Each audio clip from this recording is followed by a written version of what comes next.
Hello friends, welcome to our channel. இன்றைக்கு பதிவில் ஒரு சுவையான ஒரு சூப்பராக ஒரு டிஃப்ரெண்ட்டான ஒரு டேஸ்ட்டில் இறால் கிரேவி ரொம்ப சிம்பிளாக ரொம்ப குயிக்காக எப்படி செய்கிறது அப்படின்னு நீங்கள் பதிவில் பார்க்கலாங்க. இந்த கிரேவி செய்கிறதுக்கு 1/2 கிலோ ப்ரான் எடுத்து நல்லா சுத்தம் பண்ணி கழுவி வச்சுருக்கிறேன். அடுப்பில் ஒரு பேன் வச்சுருக்கிறேன். அதில் நம்ம 3 டேபிள் ஸ்பூன் அளவுக்கு எண்ணெய் சேர்த்துக்கலாம். எண்ணெய் காஞ்சிருச்சு. ஒரு துண்டு பட்டை, 4 கிராம்பு, 3 ஏலக்காய் சேர்த்துக்கிறேன். ஒரு 3 பெரிய வெங்காயம் நான் பொடியாக கட் பண்ணி வச்சுருக்கிறேன். அந்த பெரிய வெங்காயத்தை இதில் சேர்த்துக்கலாம். வெங்காயம் கொஞ்சம் அதிகமாக சேர்க்கும் பொழுது கிரேவி நமக்கு அதிகமாக கிடைக்குங்க. அதனால தான் நான் 3 பெரிய வெங்காயம் எடுத்துருக்கிறேன். அதை நல்லா பொடியாக கட் பண்ணியிருக்கிறேன். இந்த வெங்காயம் நல்லா வதங்கட்டும். இந்த அளவுக்கு வெங்காயம் நல்லா வதங்கிருச்சு. இதில் 2 டீஸ்பூன் அளவுக்கு இஞ்சி பூண்டு பேஸ்ட்டு சேர்த்துக்கலாம். சேர்த்துட்டு ஒரு 2 நிமிஷம் நல்லா வதக்கிக்கலாம். இஞ்சி பூண்டு பேஸ்ட்டு நல்லா வதங்கிருச்சு. இதில் பொடியாக கட் பண்ண தக்காளி, நான் 3 தக்காளி கட் பண்ணி வச்சுருக்கிறேன். எந்த அளவுக்கு நம்ம வெங்காயம் கட் பண்ணமோ அதே அளவுக்கு தக்காளியும் நம்ம கட் பண்ணி இதில் சேர்த்துக்கலாம். சேர்த்துட்டு இந்த தக்காளியை நல்லா நான் பொடியாக கட் பண்ணியிருக்கேன், நல்லா வதங்க விட்டுறலாம். வெங்காயம் தக்காளி நல்லா ஒரு ஃபைனாக வதங்கி வரட்டும். இதோட 2 பச்சை மிளகாய் வந்து வச்சுருக்கேன், அதையும் சேர்த்துக்கலாம். ஒரு இனுக்கு கறிவேப்பிலையும் நான் சேர்த்துக்கிறேன். சேர்த்துட்டு ஒரு கிளறிட்டு இதை மூடி போட்டு வதங்க விடலாம். அப்போ தக்காளி நல்லா வதங்கிடுங்க. மீடியம் ஃப்ளேமில் ஒரு 5 நிமிஷம் அந்த தக்காளி வெங்காயம் நல்லா வதங்கிடுச்சு. நான் நடுவில் ஒரு தடவை கிளறி விட்டுக்கிட்டேங்க. ஒரு 5 நிமிஷத்துக்கு பக்கமாக பாருங்கள், நல்லா குழைவாக வதங்கி ரெடி ஆகிடுச்சு இல்லையா? இந்த ஸ்டேஜில்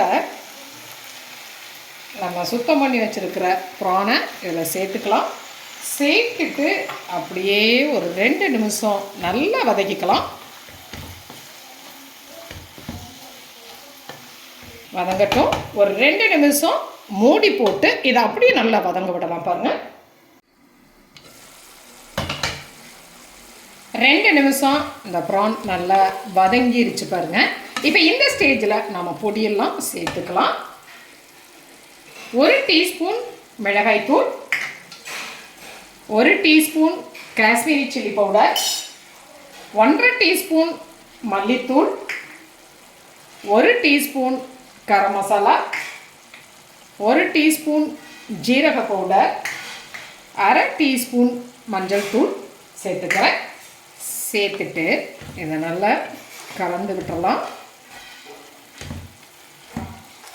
இந்த ஸ்டேஜில் 1 டீஸ்பூன் அளவுக்கு உப்பு சேர்த்துக்கலாம். நான் ஏற்கனவே வெங்காயம் வதங்கும் போது 1/2 டீஸ்பூன் உப்பு சேர்த்துருந்தேன். இப்போ 1 டீஸ்பூன் உப்பு சேர்த்துருக்கிறேன்.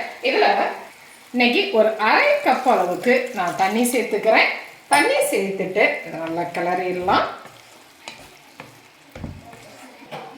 அவ்வளோதாங்க. உப்பை செக் பண்ணிவிட்டு நீங்கள் மூடி போட்டு ஒரு 10 நிமிஷம் இதை வேக விடலாம். 10 நிமிஷம் மட்டும் வந்தாலே போதுமானதாக இருக்கும். நல்லா ஒரு 10 நிமிஷம் வெந்துடுச்சு. வந்து பார்க்கலாம். பார்த்தீங்களா, எண்ணெயெல்லாம் பிரிஞ்சு நல்லா ஒரு சூப்பராக வெந்து ரெடி ஆயிடுச்சு இல்லையா? இந்த அளவுக்கு ஒரு கிரேவியாக நான் வச்சுருக்கிறேன். நீங்கள் இன்னும் கொஞ்சம் தண்ணி வேணும்னாலும் நாம் சேர்த்துக்கலாம். இது சிக்கன் மாதிரி 20 மினிட்ஸ் எல்லாம் வேக விடக்கூடாதுங்க. அப்படி வேக விட்டோம்னா அது ப்ரான் ஒரு ரப்பர் மாதிரி ஆகிடும். அதனால் 10 மினிட்ஸ் வெந்தாலே போதுமானதாக இருக்கும். இந்த ஸ்டேஜில் நான் கொஞ்சமாக மல்லி இலை தூவிட்டு அடுப்பை ஆஃப் பண்ணிடலாம்.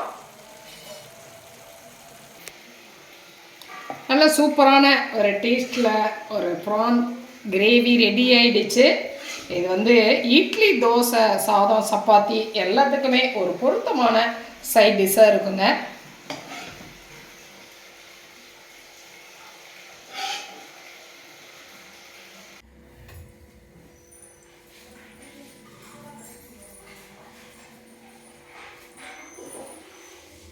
பார்த்தீங்களா, ஒரு அருமையான டேஸ்ட்டில் ஒரு இறால் கிரேவி நம்ம ரெடி பண்ணிட்டோம். ரொம்பவே குழந்தைங்கள்லேருந்து பெரியவங்க வரைக்கும் எல்லாருக்குமே இதோட டேஸ்ட் ரொம்ப பிடிக்கும்.